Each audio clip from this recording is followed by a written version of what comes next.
Hello mga kangge! Ito na naman tayo sa panibagong araw ng aking buhay. Ngayong araw nga ay magte-taste test tayo. Ito nga ay dried fruits and vegetables. In-order ko pa to sa Shopee. Ganyan nga kadami yung laman yan. Ito na nga yung una nating titikman.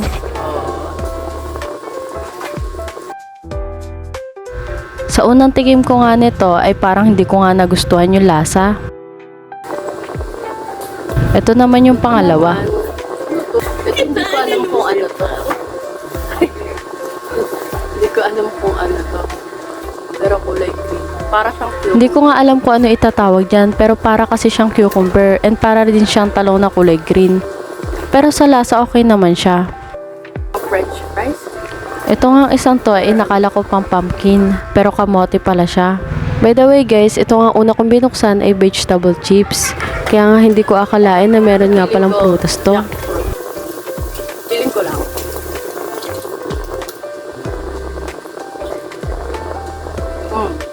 Jackfruit nga. Jack.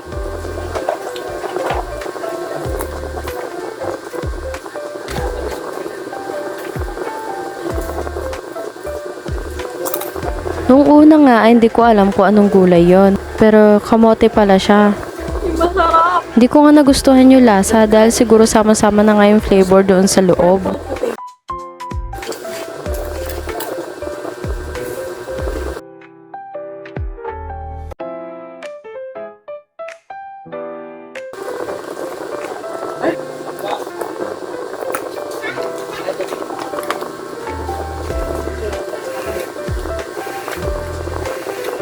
Radish?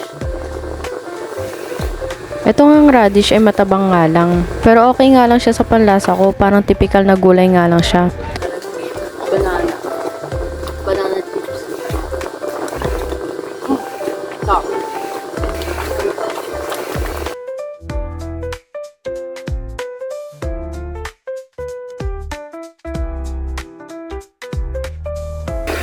Ito pa nga yung isa. Mukha nga siyang pumpkin. Pero nung tinikman ko nga ay pumpkin nga talaga. Masarap siya. Para nga lang siyang kamote. Madami siya siyang naman kasi 100 grams nga lang. Sarap naman. Pero madali siyang pagsawaan kasi hindi siya yung maalat. Yung natural na lasa lang din ng prutas at saka gulay. Kasi nagalo-halo yung lasa niya. Kasi nadurog na nga yung iba. Ito hindi ko alam kung ano talaga to. Hindi ko alam kung talong ba na green to or cucumber. Hindi ko rin naman kasi kumalasa ng gaano. Halo-halo yung lasa niya. Pero makapot. Ano pala siya mga kaangge? 100 grams. Tapos sabi dito, 10 nutritional combination. Pero hindi naman siya 10. Parang nasa 7 or 6 lang yata siya. Kasi, merong, yung langka, banana, tapos pumpkin, tapos yung potato chips na na purple at saka yung ordinary potato lang. Tapos carrots. Ano pa ba? Yun yung kulay green na para siyang cucumber pero parang hindi naman din cucumber kasi wala nga siyang yung buto. Pero green siya. Kaya yung mga naka-brace dyan, ingat-ingat sa pagkain na ito kasi ang tigas. Nagilid ko lang kinakagat. Hinahanap ko yung okra pero hindi namin nakuha yung okra. Yun nga yung gusto kong tikman eh. Pero dahil 100 grams na lang po, siguro dun siya sa iba. Sa 250 grams, yung kompleto yata yun. Ayan. Tapos na tayo dito. Naubos ko na. May salin din ako dito sa pinatigil ko sa kanila. Ito na next. Dito ako excited eh kasi fruits to. Favorite ko talaga ang prutas. Pero itong binili ko kasi is 100 grams lang din. Tsaka hindi natin alam kung ano yung laman talaga niya sa loob. Yung pala yung dried vegetables is 69 pesos lang. And itong medyo pricey nga siya. 99 pesos siya. Pero nakakuha nga rin ako ng discount sa 11-11. 80 plus na nga lang yata ito. Pero medyo marami din siya, mabigat din siya. Hindi nga lang natin alam kung ano yung makukuha talaga natin sa loob. Ayan, sana natin. Ito na ako. Oh. Ayun.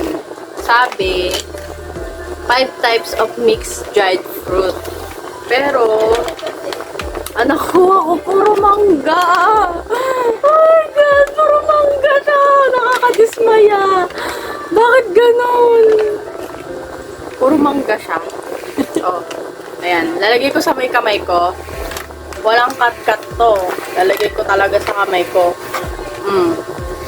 Puro mangga. Pero okay lang din naman kasi, pricey nga rin yung mangga and nakuha lang natin. Ay, to, meron nga, ano to, kiwi. Pero bakit naging yellow?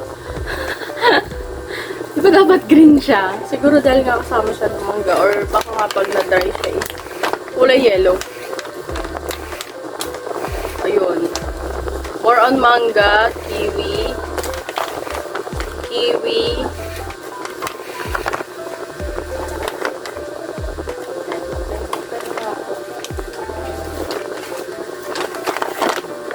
Ayan, meron pa pala. 4 na klase lang siya. Ayan. Hindi siya 5 klase. Kasi ito, kiwi to, mango, tapos ito, para siyang ito, plum. Ito, hindi ko alam kung ano to, pero parang mangga siya. Pero mamaya lasahan natin kung ano talaga siya. Nilagay ko na dito kasi akala ko puro mangga siya. Ayan. Ano yata yun? Peach. Baka nga peach, oh. Tapos meron dito na maliit na seeds. Baka ito yung pang-5. Baka ito yung pang-5. Lagyan natin siya dyan. Ayan yung pang-5. Kita niyo yan? O, yun yun. Tanim pa pala. Baka pang-tanim siya. Yun pala yun. O, ito. Mangga. O. Ang tiga. Sa iba, ito talaga eh. Ito.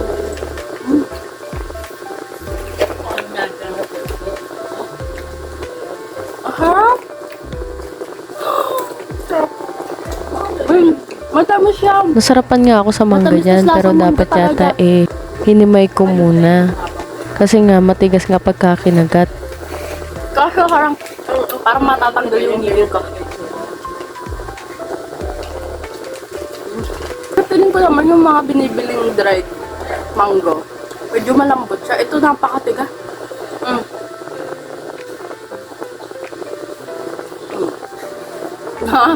Nakikipaglabalan pa ako. Pero masarap siya. Ito, kiwi. Di pa ako nakakatikim na totoong kiwi talaga sa buong buhay ko. Ngayon pa lang. Tapos dried pa. Hindi ko alam kung ano lasa.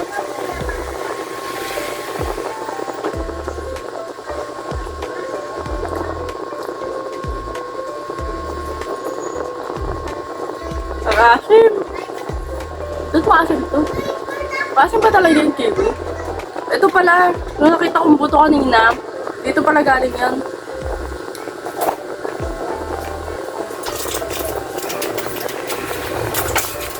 Maasim. Pero masarap. Maasim lang. Pero siyang mga gamit.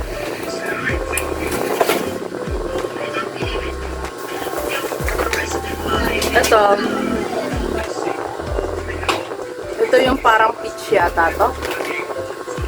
Hindi ako sure pero titikman ko.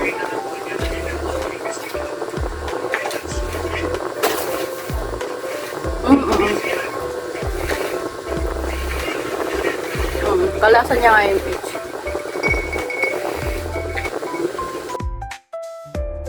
Ito na last na.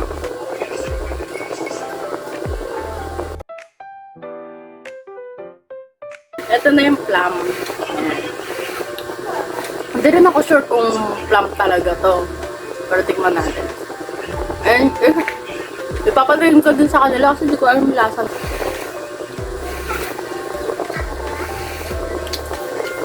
Maasim siya. Asim. Pero yun nga, kasi nga prutas siya. Masarap siya kahit maasim. Ito kasi mangga. Sobrang tamis niya na may kunting asim na. Ito, maasim. Ito, ano, peach. May parang ano kasi siya eh, parang lasang gamot yun. Ito siya, maasim din siya. Okay. Tapos na natin tikman. Mura lang din naman siya kasi 69 pesos nga ito, tsaka 99 pesos. Pero kung mamamalang kayo, pwede naman din kayo mamili na lang ng fresh. Mas okay nga yung fresh. Mas madami pa kayong mabibili. Ito kasi parang ano to eh, yung may nakita ko sa ibang bansa na ano, yung pinipreeze dry nila yung pagkain. Feeling ko ganito yung ginawa dito. Yung tinatanggalan nila ng ano, ng tubig yung pagkain. Pero andun yung flavor. Ito, yung mga natira pa. Hindi naman din namin naubos. Ayan.